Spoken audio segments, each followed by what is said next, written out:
अस्सलाम वालेकुम students, welcome back to the learning point students. आज की जो हम न्यू सीरीज़ स्टार्ट करने जा रहे हैं वो है क्लास 12 की फ़िज़िक्स। उसमें हमारा जो फर्स्ट चैप्टर है वो है इलेक्ट्रोस्टैटिक्स का। इस इलेक्ट्रोस्टैटिक्स हो या फिज़िक्स का कोई वाला भी चैप्टर हो, हम उसे सारा फील से पढ़ेंगे, सारा उसको बेसिक से देखेंगे उसमें हमें करना क्या है। फर्स्ट ऑफ़ ऑल जो हमारा पहली चीज़ आती है, इलेक्ट्रोस्टैटिक्स हो या इलेक्ट्रिसिटी हो, उसमें चार्ज क्या है। देखें, चार्ज आपने उसको पहले बेसिस बनाने के लिए मैं आपको कुछ एग्जांपल्स दिखाता हूँ। देखिए, आपने कई बार ये इस तरीके के मटेरियल के स्मॉल स्मॉल पीसेस पेपर के देखे होंगे जो कोम के साथ अटैच हो जाते हैं। आपने कई बार ऐसा भी देखा होगा कि जो बलून्स हैं, जो बर्थडेज या अलग अलग इवेंट्स पर हम यूज़ करते हैं, तो वो भी अगर हम उन्हें रब करते हैं अपने सर के साथ या उन्हें कुछ भी चीज़, तो फिर उन्हें जब किसी चीज़ पर लगाते हैं, फॉर एग्जांपल यहाँ पर आपको क्लियर कट एग्जांपल दिया गया है वाल का, तो वो वहाँ पर जाकर चिपक जाते हैं। ठीक है स्टूडेंट, तो ये सारी चीज़ें किस तरीके से हो रही हैं, ये सारी चीज़ें रिलेटेड हैं चार्ज से। चार्ज एक मैटर के साथ एसोसिएटेड प्रॉपर्टी है जो इलेक्ट्रिकल एक्टिविटी का इफेक्ट भी शो करती है, मैग्नेटिक इफेक्ट भी शो करती है। उसके अलावा चार्ज की ये एक बेसिक प्रॉपर्टी है कि चार्ज एग्जिस्ट नहीं कर सकती मास के बिना, मगर मास एग्जिस्ट कर सकता है चार्ज के बिना। किस तरीके से आपने ये देखा होगा कि आप कहते हैं कि ये फॉर एग्जांपल 70 kg का इंसान है, तो आप उसमें ये कह रहे हैं कि कितनी आप उसको टच करें क्या उसमें चार्ज होगी? बिल्कुल नहीं, वो क्या है, इलेक्ट्रिकल न्यूट्रलाइज्ड है। मगर आप कभी भी किसी भी अगर आप इलेक्ट्रॉन देखें, उसका कितना उसकी चार्ज कितनी होती है, 1.6 इंटू 10⁻⁹ ठीक है। तो वो उसमें उसका मास उसमें होगा ही होगा। क्यों? क्योंकि उसके अंदर जो उसको चीज़ बना रही है, अगर कोई चार्ज है तो उसको चार्ज को भी कौन सी चीज़ें बना रही हैं, इलेक्ट्रॉन हो गया, प्रोटॉन हो गया, न्यूट्रॉन की तो कोई चार्ज नहीं है, ठीक है। तो उसको क्या बना रही है, एक पर्टिकुलर उसके कंस्टिट्यूएंट्स बना रहे हैं। तो इसलिए हम कहते हैं कि charge can exist without mass, can't exist without mass, but mass can exist without charge. अब चार्ज हमारे पास दो तरीके की हैं, एक होती है पॉजिटिव चार्ज, एक होती है नेगेटिव चार्ज। पॉजिटिव चार्ज की जो वैल्यू है वो है +1.6 इंटू 10⁻⁹, और नेगेटिव की जो है इलेक्ट्रॉन -1.6 इंटू 10⁻⁹। वो उसके अलावा एक और चीज़ देखें यहाँ पर, जो पॉजिटिव चार्ज होती है ना, उसका जो डायरेक्शन होता है ना, वो आउटवर्ड होता है। मतलब जो उसकी रेडिएटिंग जो एनर्जी है, रेडिएटिंग जो उसकी मतलब जो अराउंड उसके वेव्स हैं, जो उसके अंदर फील्ड है, वो बाहर की तरफ है। आप देख रहे हैं इस पिक्चर में कि ये एक पॉजिटिव चार्ज है, उससे जो कुछ ये जो वेव फॉर्म्स निकल रही हैं, जो ये एरोज निकल रही हैं, वो बाहर की तरफ है। अगर वहीं हम देखें नेगेटिव चार्ज को, तो उसके जो आप देखें नेगेटिव चार्ज है, तो उसके जो एरोज हैं वो इनवर्ड हैं। मतलब पॉजिटिव चार्ज का जो डायरेक्शन होता है वो आउटवर्ड होता है, और नेगेटिव चार्ज का जो डायरेक्शन होता है वो इनवर्ड होता है। उसके अलावा आप स्मॉलेस्ट से स्मॉलेस्ट चीज़ कहना चाहेंगे ना चार्जेस में, कि स्मॉलेस्ट में स्मॉलेस्ट इसकी वैल्यू क्या होनी चाहिए, तो वो होती है -1.6 इंटू 10⁻⁻⁹ कोलम। उसके अलावा एक चीज़ आती है कि like charges repel each other while unlike charges attract each other. देखें, यहाँ पर एक पॉजिटिव चार्ज है, यहाँ पर एक नेगेटिव चार्ज है, ये दोनों आपस में क्या करेंगी, एक दूसरे को अट्रैक्ट करेंगी। अगर यहाँ पर ही एक पॉजिटिव चार्ज पड़ी है, दूसरे भी यहाँ पर पॉजिटिव चार्ज पड़ी है, तो ये क्या करिए, एक दूसरे को रिपेल कर रही हैं। देखें, नेगेटिव कैसे पॉजिटिव की तरफ जा रही है, आपने एरो की थ्रू दिखाया, हमने शो किया है। उसके अलावा कैसे ये पॉजिटिव चार्ज दूसरे पॉजिटिव से दूर जा रही है, एरो की हेल्प की वजह से आप देख सकते हैं। अब मैं आपको इसका सिंपल बताऊं क्यों ये आपस में अट्रैक्ट और रिपेल हो रही हैं। ये भी इन्हीं वेव्स का, ये वेव का फंडा है। देखें, ये जो पॉजिटिव चार्जेस हैं ये आउटवर्ड हैं, नेगेटिव चार्ज इनवर्ड हैं। तो क्या अगर ये आपस में नज़दीक होंगी, क्या इस तरीके से इनका डायरेक्शन बन जाएगा? बिल्कुल बन जाएगा। अब यहाँ से भी जो वेव गई वो भी इनवर्ड, यहाँ से जो वेव गई वो भी इनवर्ड, यहाँ से वेव गई, तो मतलब क्या, ये दूसरे को क्या करें, एक दूसरे को क्या करेंगे, अट्रैक्ट करेंगे। अगर यहाँ पर अगर मैं दूसरी एक पॉजिटिव चार्ज लेकर आ जाऊँ तो उसकी भी क्या होगी, बाहर की तरफ होगी, इसकी भी बाहर की तरफ होगी, तो मतलब क्या, एक दूसरे को रिपेल कर देंगी और अल्टीमेटली जो एक फॉन्ट बनेगा, मतलब जो एक वे बनेगा कि ये आपस में इस तरीके से डिफ्लेक्ट हो जाएंगी, मतलब क्या, एक दूसरे को रिपेल कर देंगी। मतलब क्या, इनके जो डायरेक्शन ऑफ जो, मतलब ये इलेक्ट्रिक जो चार्ज अपने इर्द गिर्द बना रही है, उसी की वजह से ही जो लाइक चार्जेस हैं वो आपस में अट्रैक्ट रिपेल करती हैं और अपोजिट चार्जेस आपस में अट्रैक्ट करती हैं। उसके अलावा इसकी जो चार्ज है उसका जो एसआई यूनिट है वो होता है कूलम। हम एमडी कैट एफएससी के लेवल पर हैं तो हम हर चीज़ का व्यूज़ का डायमेंशनल फार्मूला देखते हैं। इसका है M naught, L naught, T one and A one. M naught shows M shows mass, L shows length, T shows time and A shows ampere. इसका फार्मूला होता है Q is equal to I into T. I is electric current and T is time. Scalar quantity, ये जो charge है वो scalar quantity है। Scalar quantity किस लिहाज से, आप देखें एक चार्ज थी, ये क्या आप कह रहे थे कि ये पर्टिकुलर ये नॉर्थ डायरेक्शन में जा रही है, या ये पर्टिकुलर राइट डायरेक्शन में जा रही है, या ये पर्टिकुलर लेफ्ट डायरेक्शन में जा रही है, कोई भी किस्म का डायरेक्शन नहीं था।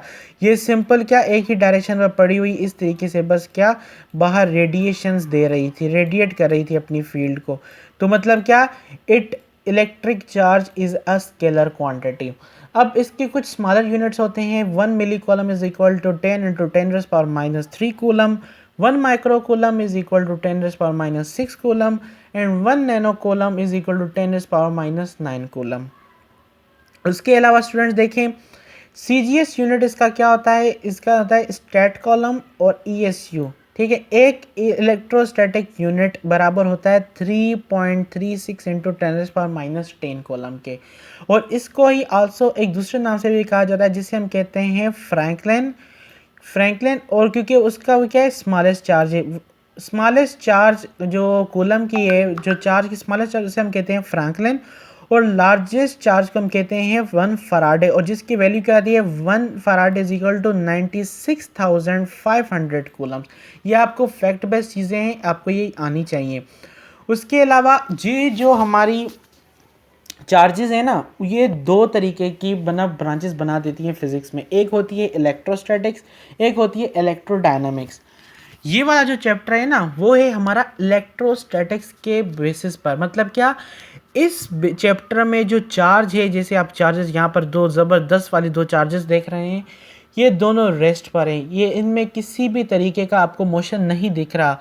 तो जो सारी प्रॉपर्टीज़ एसोसिएटेड होंगी चार्जेस से, जब वे चार्ज होंगी रेस्ट पर, तब उस सारी चीज़ों की स्टडी को हम क्या कहेंगे, इलेक्ट्रोस्टैटिक्स कहेंगे। उसके बाद जो नेक्स्ट चैप्टर होंगे करंट, इलेक्ट्रिसिटी, इलेक्ट्रोमैग्नेटिज्म, उसमें क्या होगा, चार्जेस जो हैं वो मोशन में होंगी, तो फिर वो सारी प्रॉपर्टीज़ जो चार्जेस के साथ रिलेटेड हैं जब वो मोशन में हो, तब की स्टडीज़ को हम कहते हैं electrodynamics. While here we are just concerned with the properties of charges which are at rest, then we can say here it is just electrostatics. Electro means charges and statics means at rest. Charge की कुछ properties होती हैं, that charge it's transferable, charge आप transfer कर सकते हैं। कुछ material ऐसे हैं जो चार्ज को इजीली अलो करेंगे कि वो ट्रांसफ़र कर सके, कुछ मटेरियल ऐसे हैं जो अलो नहीं करेंगे। देखें, अगर यहाँ पर एक बॉडी है, दूसरी भी बॉडी है, अगर यहाँ पर एक ये ए बॉडी है, इसमें इलेक्ट्रॉन्स एक्सिस में हैं, तो ये क्या करेगी, अपनी जो उसके नज़दीक जो न्यूट्रल बॉडी है ना, उसको ये इलेक्ट्रॉन डोनेट कर सकती है। ये क्या करेगी, उसको डोनेट करेगी, क्योंकि वो न्यूट्रल है ना, इसके पास तो वैसे ही एक्सिस हैं, तो इस क्या करेगी, ये अपने एक्सिस इलेक्ट्रॉन को जो न्यूट्रल बॉडी है उस पर ट्रांसफ़र कर देगी। उसके बाद एक और प्रॉपर्टी होती है चार्ज की, that they are additive like simple real numbers. देखें, जो हमें अगर एक बॉडी है, फॉर एग्जांपल ये हमारे पास एक बॉडी है, तो आप इसे देखें कि यहाँ पर फॉर एग्जांपल एक 1 कूलम है, देखें फॉर एग्जांपल आपका एग्जांपल वहाँ पर एक है 3 कूलम, यहाँ पर एक है 6 कूलम, यहाँ पर है एक 2 कूलम, ठीक है। यहाँ पर एक कूलम जो 3 है वो माइनस का है, 6 जो है वो प्लस का है, और जो 2 है वो माइनस का है। आप इसको फाइंड करना है कि इस पर जो टोटल चार्ज होगी वो कितनी होगी। आप वो कैसे कर सकते हैं, आप सिंपली इन सारी चार्जेस को ऐड करेंगे। ये -3 -2 कितना आ गया, -5, तो +6 और -5 कितने बराबर हो जाता है, 1 कूलम के ना। तो सिंपली आपने क्या किया, सिंपल आपने एडिशन सब्ट्रैक्शन करके आपने जवाब मालूम कर लिया कि इस बॉडी पर कितनी चार्ज है। तो इलेक्ट्रिक चार्ज की ये प्रॉपर्टी है कि that it is added by simple arithmetic rules. मतलब क्या, जैसे रियल नंबर को ऐड करते हैं 1 + 1 2 + 2, इसी हिसाब से हम इसकी भी एडिशन सब्ट्रैक्शन करेंगे।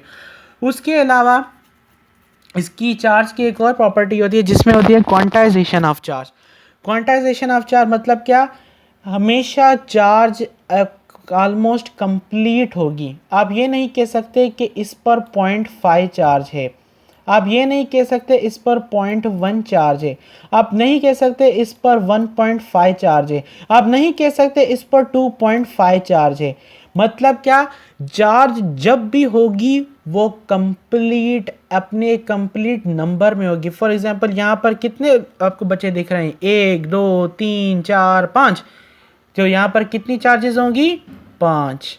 आपको यहाँ पर कितने बच्चे दिख रहे हैं, 1 2 3 4 5 5। अगर आपको यहाँ पर एक छोटी सी बच्ची दिख रही है तो हम क्या करेंगे, इसको यहाँ पर काउंट नहीं करेंगे। क्यों, क्योंकि फॉर एग्जांपल ये 1 के बराबर है, तो ये क्या इनके 0.5 के बराबर होगी। तो हमने यहाँ पर क्लियर कट क्या कहा कि हम पॉइंट्स को, इनको पॉइंट्स में चार्ज को काउंट नहीं करते, हम काउंट करते हैं उसको कंप्लीटली।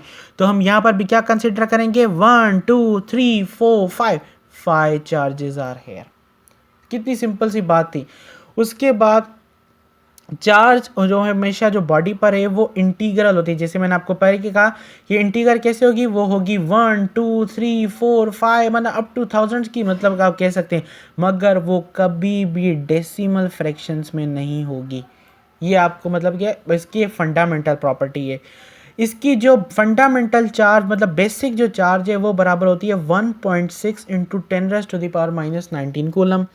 इसको मालूम करने का फार्मूला आता है Q = ±NE। Q shows charge, N shows number of charges and E shows its basic unit charge।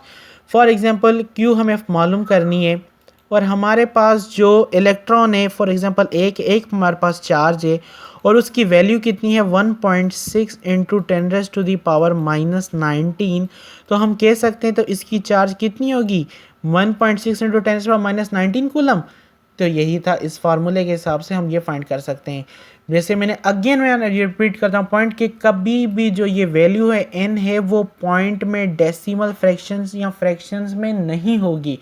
Quarks जो है, फिर आप कहेंगे कि क्वार्क्स भी तो होते हैं ना सर, क्वार्क्स होते हैं in the form of fractions, मगर आपने कभी भी क्या किसी क्वार्क को इंडिपेंडेंट देखा है, नहीं देखा है। ये क्या करते हैं, they just mix up to form the other charges which are electron, proton, neutron, positron, मेजिट्रॉन। तो मगर क्या, ये कभी भी मगर इनकी खुद की कोई इंडिपेंडेंट वैल्यू नहीं होती। क्यों, क्योंकि charge always exist as integral number, not as a decimal और अ फ्रैक्शनल नंबर्स। उसके बाद एक और प्रॉपर्टी होती है चार्ज की, that it is invariant property of charge. मतलब क्या, चार्ज की जो मतलब जो बेसिक कैरेक्टरिस्टिक्स उसके मोशन पर है ना, उसके वही कैरेक्टरिस्टिक उसके रेस्ट पर भी होंगे। मतलब क्या, अगर उसकी वैल्यू, उसकी जो चार्ज की वैल्यू है वो है 1.6 × 10⁻⁻19, तो वो -19 ही रहेगी। अगर वो पॉजिटिव जो चार्जेस हैं वो बाहर की तरफ रेडिएट करती हैं तो उनकी even though if it is in motion तो वो बाहर ही रेडिएट करेगी। अगर कोई चार्ज की जो नेगेटिव चार्ज है वो अंदर की तरफ उसकी जो वेव्स हैं उसकी जो इलेक्ट्रिसिटी आती है तो वो मोशन के अंदर टाइम भी वो अंदर ही आएंगी। अगर किसी चार्ज जो हमारी चार्ज है वो हमेशा इंटीजर्स नंबर की होती है, फॉर एग्जांपल 1 2, तो वो मोशन के टाइम भी उसकी वो सेम प्रॉपर्टीज़ ही रहेंगी। तो स्टूडेंट्स यही थी आज की हमारी लेक्चर वीडियो। आई होप आपको पसंद आई होगी। जो हमारा नेक्स्ट वीडियो लेक्चर होगा उसमें हम और इसकी जो मतलब फंडामेंटल प्रॉपर्टीज़ को हम डिस्कस करेंगे, और उसके बाद वाली जो वीडियो आएगी उसमें हम डिस्कस करेंगे कूलम्स लॉ ऑफ इलेक्ट्रोस्टैटिक्स। तब तक के लिए अल्लाह हाफ़िज़।